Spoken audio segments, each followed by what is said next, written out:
Good morning student. Today I will teach you physical education. तो आज हम physical education के बारे में थोड़ा आपको बताने जा रहे हैं कि वार्मिंग अप क्या होता है। तो पहले हम देखेंगे टाइप्स ऑफ वार्मिंग अप क्या हैं।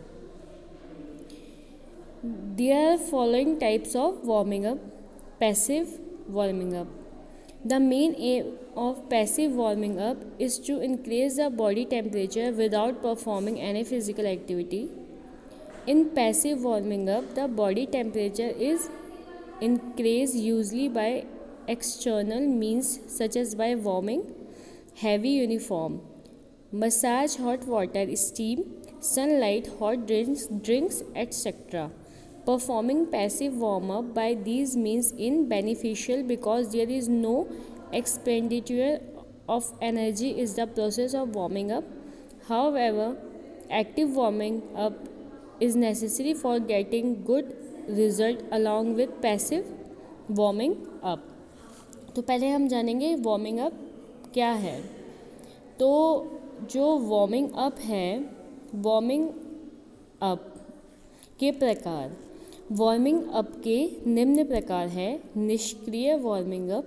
निष्क्रिय वार्मिंग का मुख्य उद्देश्य बिना किसी शारीरिक गतिविधि के शरीर के तापमान को बढ़ाना है। जैसे कि वार्मिंग अप में शरीर के तापमान को आमतौर पर बाहरी साधनों द्वारा बढ़ाया जाता है, जैसे कि भारी वर्दी पहनकर, मालिश कर गर्म पानी की भाप लेकर, धूप, गर्म पेय आदि। इन साधनों द्वारा निष्क्रिय वार्मिंग अप करना फ़ायदेमंद होता है क्योंकि वहाँ कोई नहीं है। वार्मिंग अप की प्रक्रिया में ऊर्जा का व्यय। हालांकि निष्क्रिय वार्म अप के साथ साथ अच्छे परिणाम प्राप्त करने के लिए सक्रिय वार्मिंग अप भी हमें जो होता है करना आवश्यक होता है। उसके बाद हमारा आता है active warming up. In active warming up a sportsman takes part in various physical activities. These activities increase his/her working efficiency. Muscles are toned up. The temperature of body increases up to the required level. Jogging and stretching exercise are included in such type of warming up. There are two types of active warming up, with general warming up and specific warming up. These are described below. General warming up. General warming up is usually performed in all type of activities. This type of warming up includes jogging, running, jumping, stretching, calisthenics, striding, wind sprints, and other general exercise. It increases coordinative abilities and flexibility of muscle and joints. It also improves muscle tone. The duration of general warming up depends upon the nature of work to be performed. सक्रिय warming up में एक खिलाड़ी विभिन्न शारीरिक गतिविधियों में भाग लेता है। ये गतिविधियाँ उसकी कार्य क्षमता को बढ़ाती है, स्नायुओं में सुधार होता है, शरीर का तापमान आवश्यक स्तर तक बढ़ जाता है। जॉगिंग और स्ट्रेचिंग व्यायाम शामिल है। सक्रिय वार्मिंग अप के दो प्रकार हैं, सामान्य वार्मिंग अप और विशिष्ट वार्मिंग अप। सामान्य warming up, general warming up आमतौर पर इस प्रकार के वार्मिंग अप के सभी प्रकारों में किया जाता है। ये नीचे वर्णित है, जैसे कि आपको दिखाई दे रहा है इस पोजीशन में।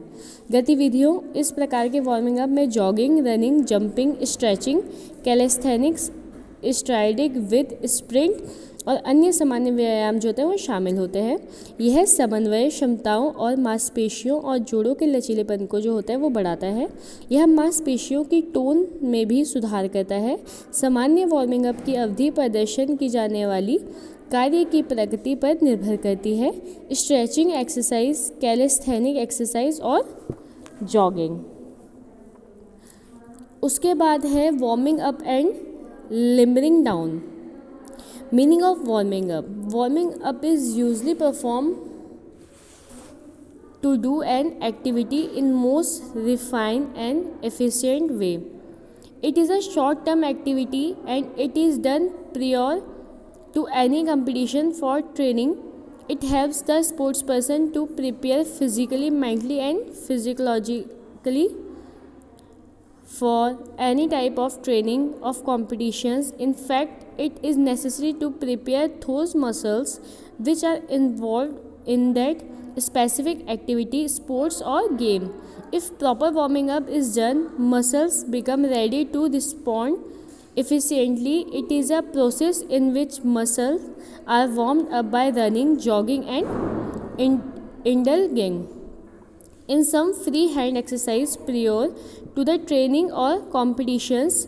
This preparation before competition or training is called warming up. The following definitions may help to know more about warming up. Warming up is a practice in itself. Warming up is done to tone up the body so as to meet the ensuing activity. Warming up consists of a series of preparatory exercise either before a training season or competitions. Warming up is a process of heating the whole body by running and performing exercise prior to the activity or competition.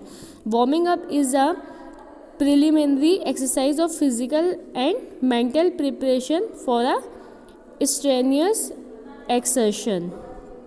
तो जो ये warming up होता है और meaning of warming up और जो हमारा warming up होता है तो उसमें हमारा वार्मिंग अप और लाइटिंग वार्मिंग अप का अर्थ है आमतौर पर सबसे परिष्कृत और कुशल तरीके से एक गतिविधि करने के लिए प्रदर्शन किया जाता है। यह एक अल्पकालिक गतिविधि है और यह किसी भी प्रतियोगिता या प्रशिक्षण में पहले किया जाता है। यह किसी भी प्रकार के प्रशिक्षण का प्रतियोगिता के लिए शारीरिक, मानसिक और शारीरिक रूप से तैयार करने के लिए खिलाड़ियों की मदद करता है। वास्तव में उन मांसपेशियों को तैयार करना आवश्यक है जो उस विशिष्ट गतिविधि खेल या खेल में शामिल है। जैसे कि बॉक्सिंग है तो उसमें हमें हैंड को मतलब ज़्यादा ताकतवर बनाना है, तो ये जो होता है उसी मतलब खेल या खेल में शामिल है। यदि उचित वार्मिंग अप किया जाता है तो मांसपेशियां कुशलता से प्रतिक्रिया करने के लिए तैयार हो जाती है। यह एक ऐसी प्रक्रिया है जिसमें प्रशिक्षण या प्रतियोगिता से पहले कुछ फ्री हैंड एक्सरसाइज में रनिंग, जॉगिंग और लिफ्ट होकर मांसपेशियों को गर्म किया जाता है। प्रतियोगिता या प्रशिक्षण से पहले इस तैयारी को वार्मिंग अप कहा जाता है। वार्मिंग अप के बारे में अधिक जानकारी जानने के लिए निम्नलिखित परिभाषाएं जो होती हैं वो मदद करती है। जैसे कि वार्मिंग अप अपने आप में एक अभ्यास है। वार्मिंग अप शरीर को टोन करने के लिए किया जाता है ताकि आगामी गतिविधि को पूरा किया जा सके। वार्मिंग अप में प्रशिक्षण सत्र या प्रतियोगिता से पहले तैयारी अभ्यास की एक श्रृंखला होती है। वार्मिंग अप गतिविधि या प्रतियोगिता से पहले अभ्यास चलाने और प्रदर्शन करके पूरे शरीर को गर्म करने की एक प्रक्रिया होती है। वार्मिंग अप एक कठिन परिश्रम के लिए शारीरिक और मानसिक तैयारी की प्रारंभिक अभ्यास होता है। उसके बाद है specific warming up. In specific warming up exercise are done with implements. Special exercise are performed which have direct relationship with the activity to be done.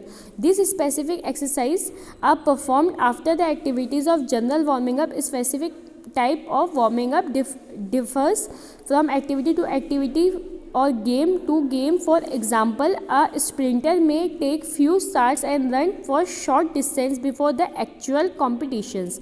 A basketball player may practice for layup shots or free throw before the competition. This type of warming up improves the coordinative abilities. In fact, in a specific warming up, the main stress is laid down on the practice of abilities. In fact, in a specific warming up, the main stress is laid down on the practice of various skills to be performed in the game. The exercises which are usually performed in specific warming up and described subsequently according to the concerned game. तो इसका मतलब ये है कि जो विशिष्ट warming up है हमारा, विशिष्ट वार्मिंग अप में अभ्यासों को क्रियान्वयन के साथ किया जाता है। विशेष अभ्यास के लिए किया जाता है जिसका सीधा संबंध गतिविधि से होता है। ये विशिष्ट अभ्यास सामान्य वार्मिंग अप की गतिविधियों के बाद किए जाते हैं। विशिष्ट प्रकार के वार्मिंग अप गतिविधि से गतिविधि या गेम से गेम में भिन्न होते हैं। उदाहरण के लिए एक स्प्रिंटर वास्तविक प्रतियोगिता में पहले कम दूरी के लिए कुछ शुरुआती और दौड़ सकता है। एक बास्केटबॉल खिलाड़ी प्रतियोगिता से पहले लेप शॉट्स और फ्री थ्रो की प्रैक्टिस करता है। इस प्रकार से वार्मिंग अप समन्वय की क्षमताओं पर सुधार आता है। वास्तव में विशिष्ट वार्मिंग अप में मुख्य तनाव को खेल में प्रदर्शन किए जाने वाले विभिन्न कुशल में अभ्यास पर रखा जाता है।